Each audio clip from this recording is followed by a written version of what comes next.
Hello everyone and welcome back to फार्मजन spectra. आज के वीडियो में हम डिस्कस करेंगे about the food groups. So basically ये वीडियो उन सभी बच्चों के लिए बहुत बेनिफिशियल होगी जो MSc, BSc, BTech, MTech in any field of food और एनी रिलेटेड फील्ड कर रहे हैं। साथ ही में for all the competitive exams which are related to food, right? So let's go ahead. So food, जब हम फूड के बारे में सुनते हैं तो हमारे दिमाग में बहुत सारे इंप्रेशंस आते हैं। सिर्फ वही चीज़ें नहीं जो हम खा सकते हैं, बल्कि वो भी जो हम पीते हैं, जो हम पार्टीज़ में जाते हैं तो हम किस तरह का खाना खाते हैं, घर पे होते हैं तो कैसा, बीमार होते हैं तो कैसा। सो फूड एंड ऑल सबको पसंद होता है, राइट? बट जब हम साइंटिफिकली बात करें तो जो हमारा फूड है वो जो हम खाते हैं और जिससे हमको नरिशमेंट मिलती है। सो मैंने जो डेफिनेशन बोला उसी के अकॉर्डिंग हमारे पास दो टर्म्स आती हैं जो हमें फूड को स्पेसिफाई और डिफाइन करने के काम आती हैं। So the first quality for anything to be called as food is edible और वर्थ ईटिंग। यानी कि किसी भी चीज़ को हम फूड बोलें उसके लिए उसके अंदर दो क्वालिटीज़ होना चाहिए। एक, वो एडिबल यानी खाने के लायक होना चाहिए। दूसरा, इट शुड नरिश यू, यानी उससे आपको किसी तरह का नरिशमेंट मिलना चाहिए, राइट? ओके, नाउ आगे बढ़ने से पहले कुछ टर्म्स हैं जो हम बहुत ज़्यादा आगे यूज़ करने वाले हैं, तो let me explain those terms to you. सबसे पहली टर्म है न्यूट्रिशन। तो न्यूट्रिशन वो प्रोसेस है जिसमें हम खाने को लेते हैं बॉडी के अंदर और बॉडी उस खाने को यूज़ करती है हमारी ग्रोथ, मेटाबॉलिज्म और मेंटेनेंस, रिपेयरमेंट के लिए, राइट? Next is nutrients. अब ये शब्द बहुत बार यूज़ होने वाला है। सो न्यूट्रिएंट होते क्या हैं? ये वो केमिकल कंपाउंड्स होते हैं जो हमको फूड से मिलते हैं एंड ये हमारी बॉडी के प्रॉपर फंक्शनिंग और अच्छी हेल्थ मेंटेन रखने के लिए यूज़ होते हैं। न्यूट्रिएंट्स हमने पढ़ा है, they are broadly divided into 5 categories which are carbohydrates, fat, proteins, minerals and vitamins. Lastly, health. Although ये बहुत डायरेक्टली नहीं रिलेटेड है, बट येस, हेल्थ फूड से काफ़ी ज़्यादा लिंक्ड टर्म है, राइट? सो WHO के according health is a state of complete physical, mental and social wellbeing and not merely the absence of disease.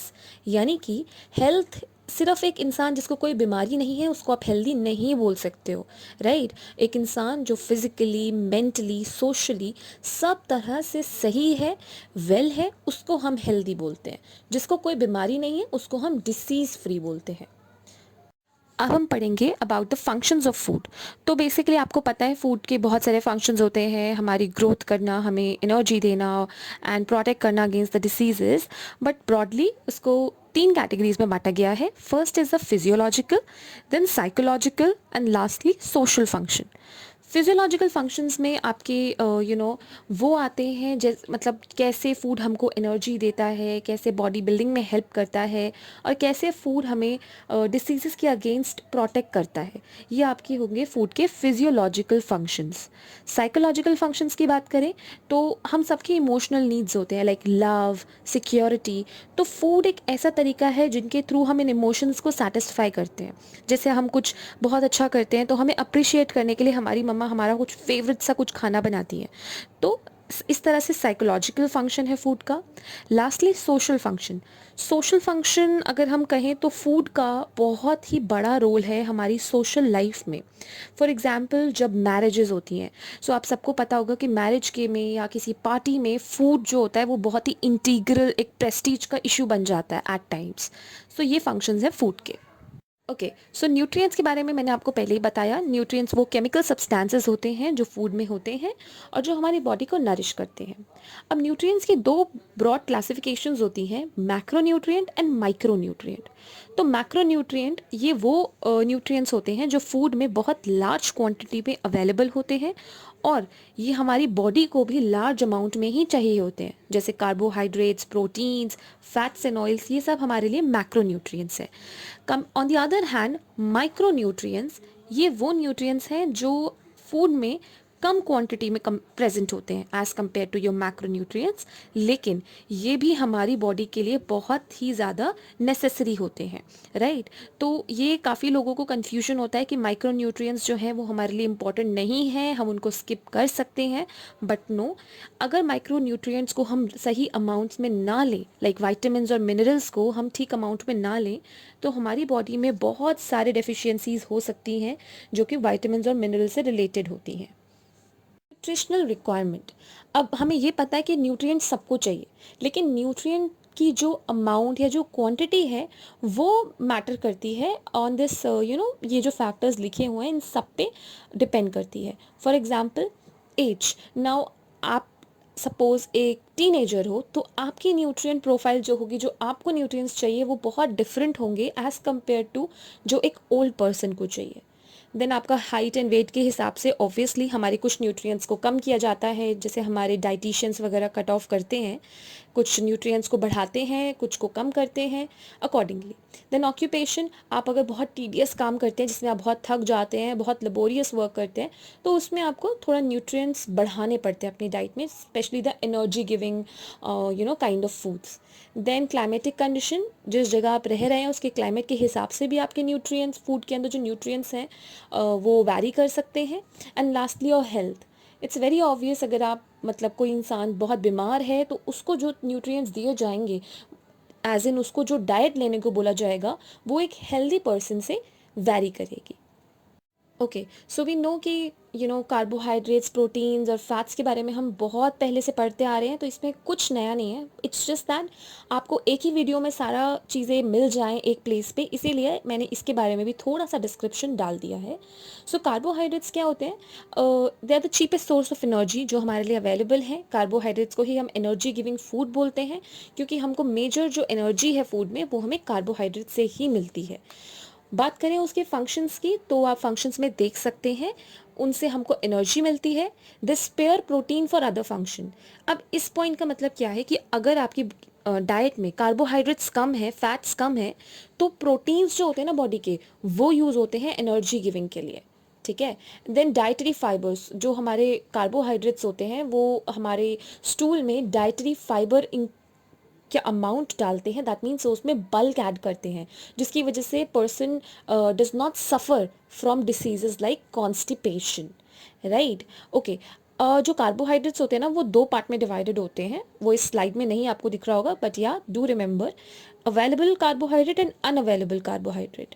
Available carbohydrate वो होते हैं जो बहुत अमाउंट में आपके प्रेजेंट होते हैं, जैसे आपकी दाल में या पटेटो में, ये सिंपल कार्बोहाइड्रेट्स होते हैं, ठीक है। जैसे जैगरी में, फ्रूट्स में आपको मिलेगा, तो ये इजीली हम डाइजेस्ट कर सकते हैं, starch and sugars. Unavailable carbohydrates वो होते हैं जो सेलुलोस या हेमी सेलुलोस की फॉर्म में प्रेजेंट होते हैं, और इनको यू शुड बी नोइंग कि सेलुलोस, हेमी सेलुलोस, ये वो कार्बोहाइड्रेट्स हैं जिनको हम डाइजेस्ट नहीं कर सकते, राइट। ओके, देन सोर्सेस की बात करें तो वेरी सिंपल, सीरियल्स में से मिलता है, पल्सेस से मिलता है, शुगर से मिलता है, then your tubers and roots like potato, beet root. जो प्रोटीन्स होते हैं वो हमारे बॉडी बिल्डिंग फूड होते हैं, ठीक है, जो कि smaller units call amino acids के बने होते हैं। Now talking about the total amino acids, तो we have 22 amino acids, जिनमें से कुछ essential है। essential यानी जो हमारी बॉडी खुद से नहीं बना सकती, इसीलिए हमको वो डाइट में लेने पड़ते हैं बाहर से, क्योंकि वो हमारे लिए ज़रूरी हैं, लेकिन हमारा बॉडी उनको सिंथेसाइज नहीं कर सकता। Others are non essential. अब नॉन एसेंशियल का मतलब ये बिल्कुल भी नहीं है कि वो हमको चाहिए ही नहीं।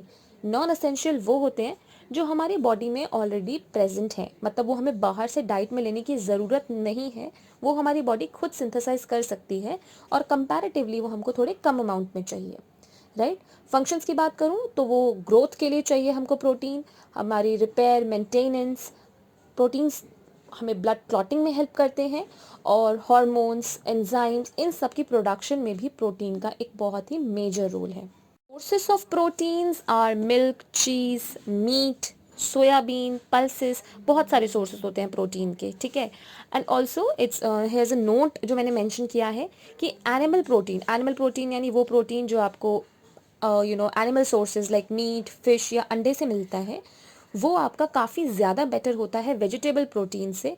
रीज़न इज़ क्योंकि वेजिटेबल प्रोटीन में सारी तरह के एसेंशियल अमाइनो एसिड्स कभी कभी नहीं होते हैं, right. Talking about our last topic for the day, fats and oils. तो फैट्स को हम अक्सर कॉन्सेंट्रेटेड सोर्स ऑफ एनर्जी भी बोलते हैं, डाइट का कॉन्सेंट्रेटेड एनर्जी सोर्स, क्योंकि 1 ग्राम फैट से हमको 9 किलो कैलोरीज ऑफ एनर्जी मिलती है। जैसे protein smaller units call amino acid से बने होते हैं, वैसे ही हमारे fats smaller units call fatty acid से जुड़े होते हैं, बने होते हैं, सॉरी। नाउ अब ये जो फैटी एसिड्स हैं ये हमारे सैचुरेटेड फैटी एसिड भी हो सकते हैं, अनसैचुरेटेड फैटी एसिड्स भी हो सकते हैं, ठीक है। सैचुरेटेड फैटी एसिड्स आपको मिलते हैं सॉलिड फैट्स में। सॉलिड फैट्स मतलब जो रूम टेम्परेचर पे आपको सॉलिड मिलेगा, like butter. Whereas unsaturated जो आपके होते हैं वो आपको लिक्विड्स में मिलते हैं, लिक्विड्स और आई शुड से जो आपको वेजिटेबल ऑयल्स में मिलते हैं, ठीक है। इनके फंक्शंस की बात करें तो ये हमारा बॉडी टेम्परेचर मेंटेन करते हैं, बॉडी की हीट को कंजर्व रखते हैं, इसीलिए जो थोड़ा सा हम ऑयली फूड खाते हैं तो हमें कभी कभार गर्मी भी लगने लगती है। They help in the growth of tissue, और जो हमारे फैट सॉल्युबल वाइटामिन्स होते हैं ये उनको भी कैरी करते हैं और हेल्प करते हैं कि बॉडी उनको अब्जॉर्ब कर सके, राइट। सोर्सेज ऑफ फैट्स आप सबको पता है, oil seeds, nuts, ghee, butter, even milk, meat, they also have कुछ amount of fats. Okay, so yeah that's all for this video. I hope you like the entire video, आपको समझ में आया। ये बहुत ही बेसिक्स थे। इफ़ यू वांट कि हम एक सीरीज कंटिन्यू करें, so please let us know and we'll be coming with the next video super soon. Thank you for watching.